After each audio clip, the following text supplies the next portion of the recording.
Hey guys, welcome back to a new video. In previous video, we saw basics of arrays and vectors. So in this video, we'll see how to create an array, how to create a vector, and some basic member functions of vectors through code. So without further ado, let's get started.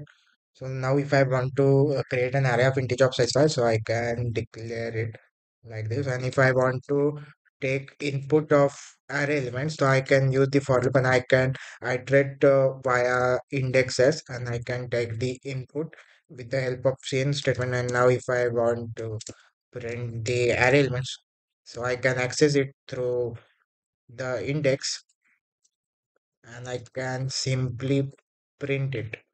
So let's take the input of 5 elements.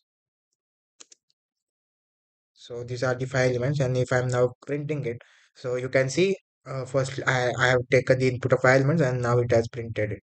So instead of printing it with the help of index, I can also print it by using for each loop. So here the type of data that array storing is integer. So I have to declare that. So for each element, integer element of array, and I can see out the element. Now let's again run this. So 1, 2, 3, 4, 5, and now you can see this.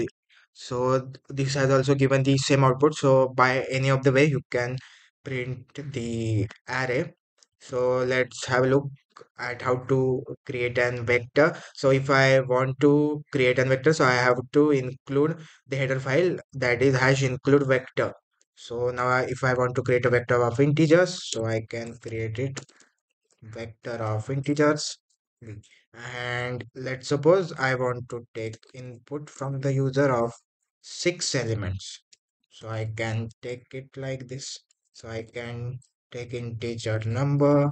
I can take input of number from the user and I can push back it to the vectors.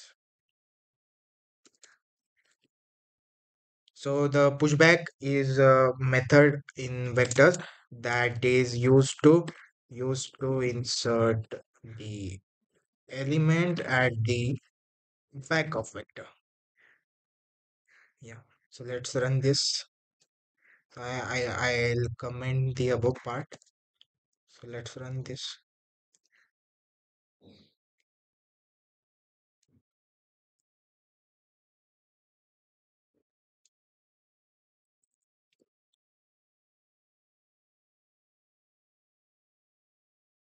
Yeah.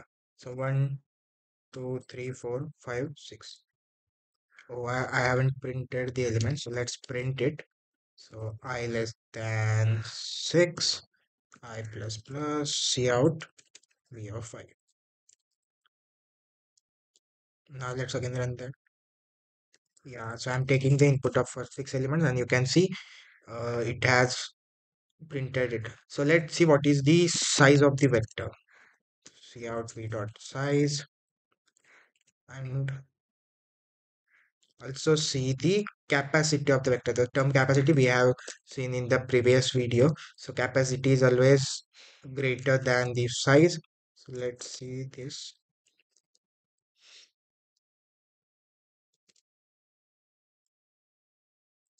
I think I am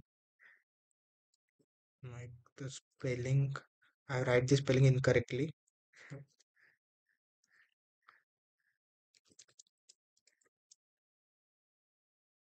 So you can see it has printed the six elements and our size of the vector is 6 and capacity is 8. So let's comment this. Mm, I'll define a new vector of integer and now I'll just print the size v dot size and v dot capacity. Now let's push one element to vector and let's again see what is the size and capacity of the vector. So let's run this.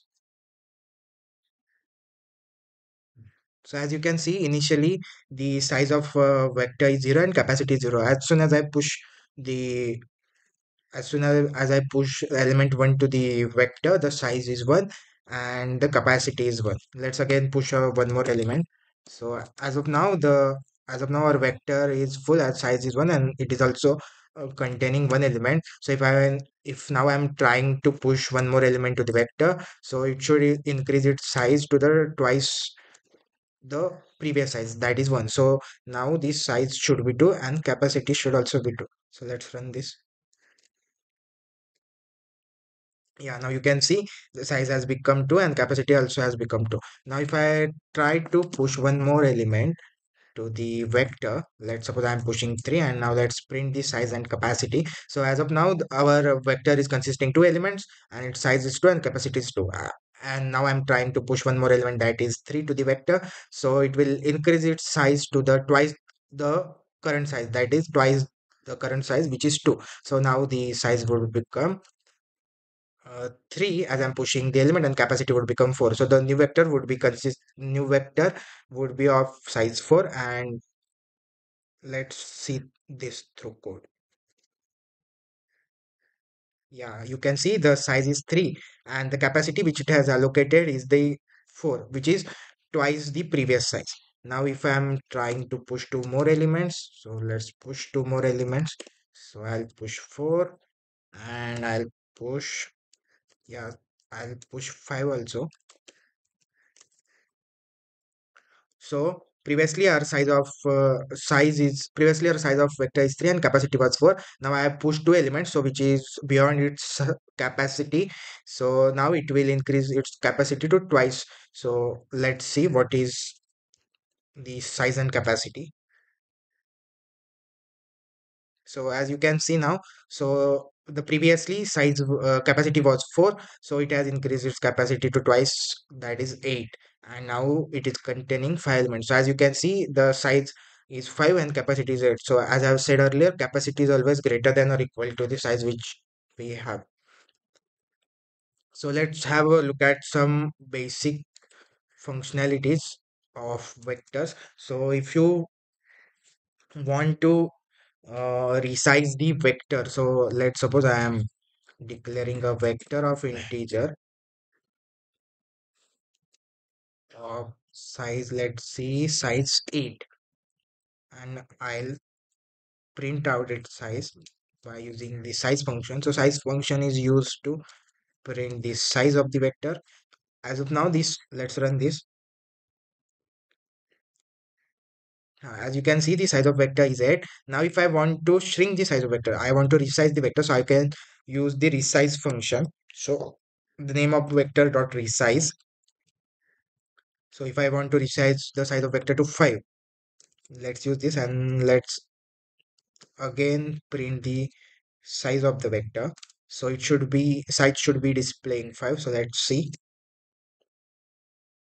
Yeah, as you can see, the size of vector is resized. So the resize function is used to resize the size of the vector. As seen earlier, so v dot capacity,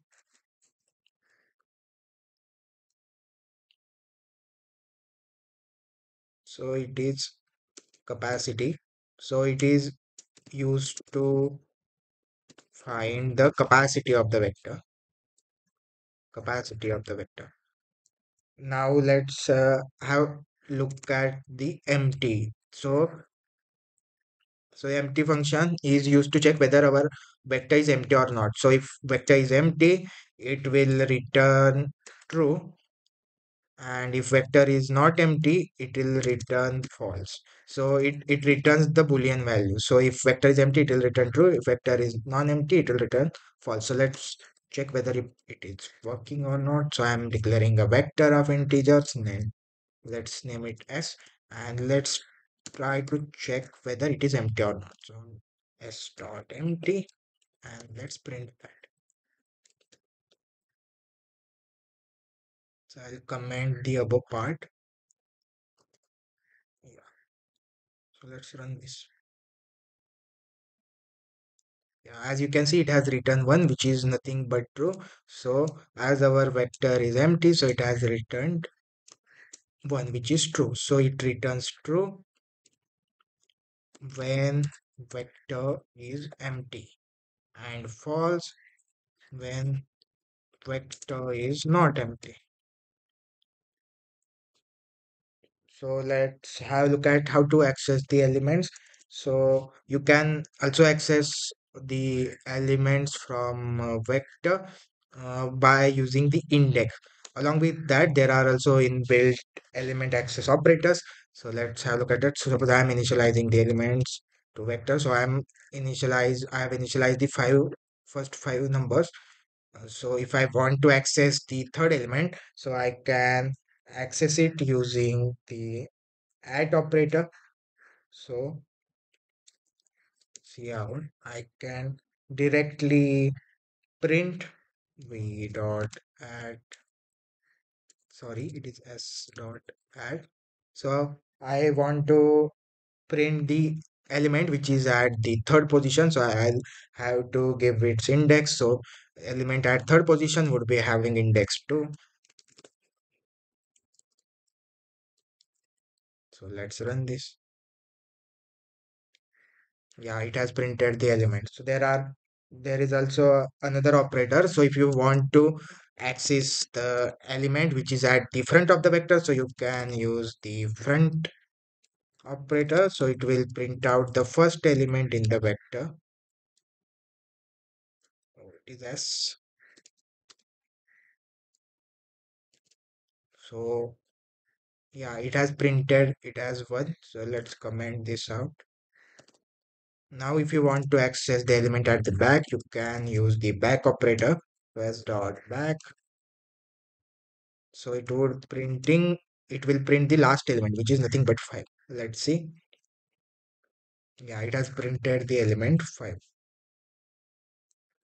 So if you want to insert an element at the back of the vector, so you can always use the pushback method. So I want to insert the element 6 at the back of the vector. So I can use pushback method. So let's see. So we dot pushback 6, and let's see if it has pushed the 6 at the back by using the back operator. So let's print the element at the back. Let's see whether it prints 6 or not. Yes, it has printed 6. Now if I want to delete element from the back, I can use the pop back method. So in pop back method, you just have to write v dot pop back, so it will remove the element from the back. And let's now see which element is at the back. So as from the vector, the 6 is removed. So the original vector was 1, 2, 3, 4, 5, 6. As I have removed the element from the back, so it would be printing 5. Let's see whether it prints 5 or not. Yeah, it has printed 4. Let's. Oh, so I have commented this line out.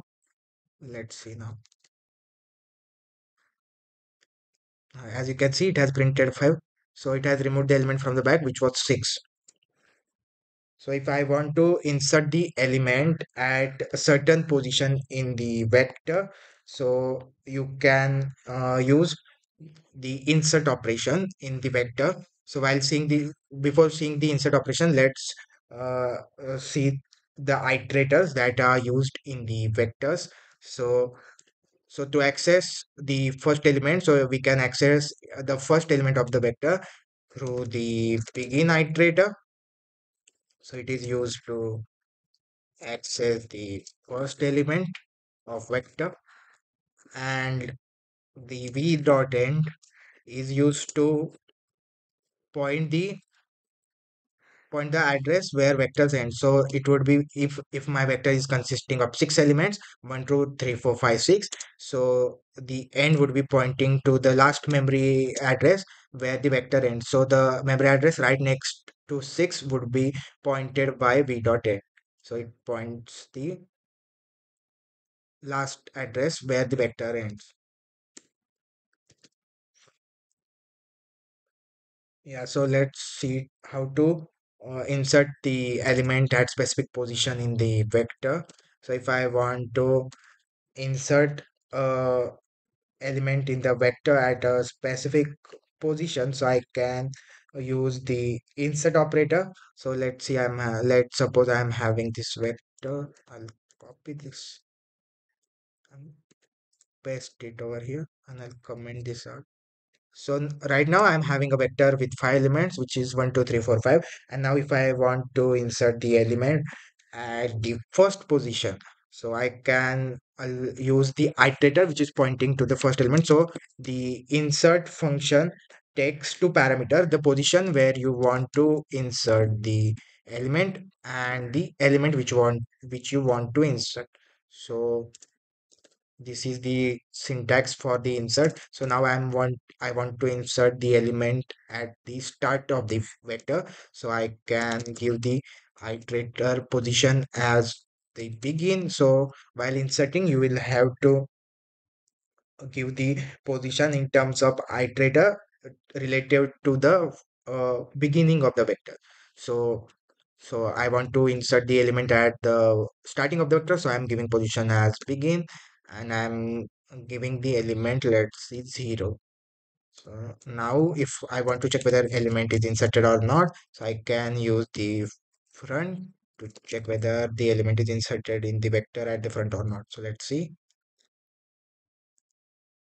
Yeah, as you can see, it has printed 0. So the element 0 is successfully inserted at the front of the vector. Now if I want to insert the element in the third position, so at the third position, so vector dot begin, so begin would be pointing to the first element, and I'm about to insert uh, let's suppose element 6 at the third position.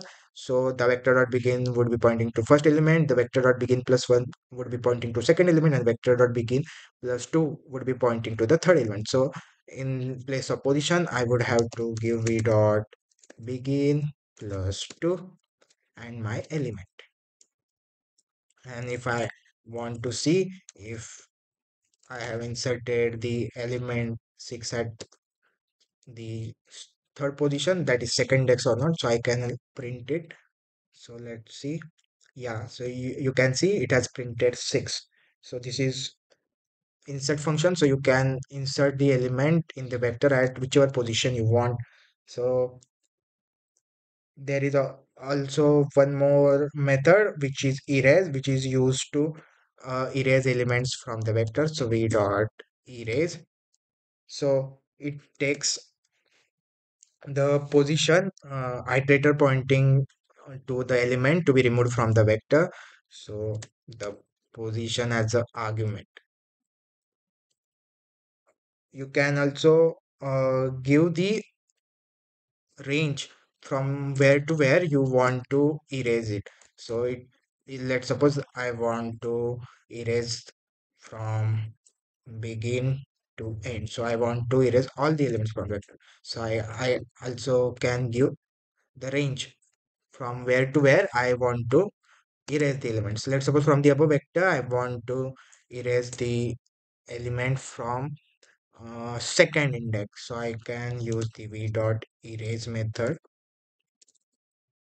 erase, and I can give position relative to the beginning of the vector, v dot begin plus 2. So it would be pointing to the second index. And let's see. So as 3 is at second index, so after deleting it, the 4 would be coming at the second index. So if I print the element at the second index, so it should print 4. Yeah, it has printed 4. So now let's comment this. So if I want to erase the elements from the second index till the last index, so I can use v dot erase, and I can give the range as v dot begin plus 2, begin plus 2, which is pointing to second index, and I want to delete all the elements from second index. So v dot end. And now if I'll print all the elements from the vector. So int element from v, see out v. Let's see. So it should print element 1 and 2 only. So let's run this. Yeah, as you can see, it has deleted all the elements from second index to the last index, and it has only printed the element 1 and 2. So let's now have a look at the clear method. So instead of erase method, by giving the starting and ending position, if you want to delete all the elements from the vector, you can use the clear method to delete all the elements. And if I want to check whether all the elements from the vector has deleted or not, so I can always check whether vector is empty. So let's print that. So it should be returning 1, that is true. So as you can see, it has a return 1, which is true. So it has the vector dot clear method has deleted all the elements from the vector. So there is also one method known as swap. So you can swap the vector with its content. So let's suppose I am having vector v and I am having vector, let's suppose s, which is containing 100 and 200. And if now I swap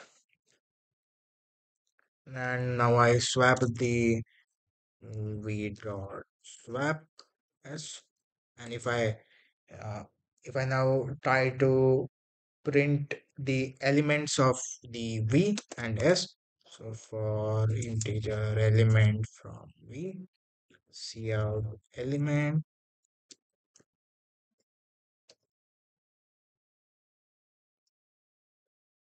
So these are element from the vector v, and now if I try to print the element from vector s, so let's see. So the content of vector v and vector s should be swapped. So if I run this, yeah, as you can see, the contents of the vector v and vector s has swapped. So instead of printing 1 to 5 from vector v, it has printed 100 and 200. That is content of vector s. And in vector s, it has printed 1 2 3 4 5, which was the content of vector v previously. Now let's have a look at the implace function. So instead of insert, there is implace function. So the working of both the functions are similar. So you can use them alternatively by giving the positions. So I can give position which is relative to the beginning of the vector. So position, and instead of pushback, you can use implies back. So it would be inserting implies back. So it would be inserting element at the back of the vector, at the back of the vector. So I think that's it about this video. So thank you for watching this video, and we'll see you in the next video.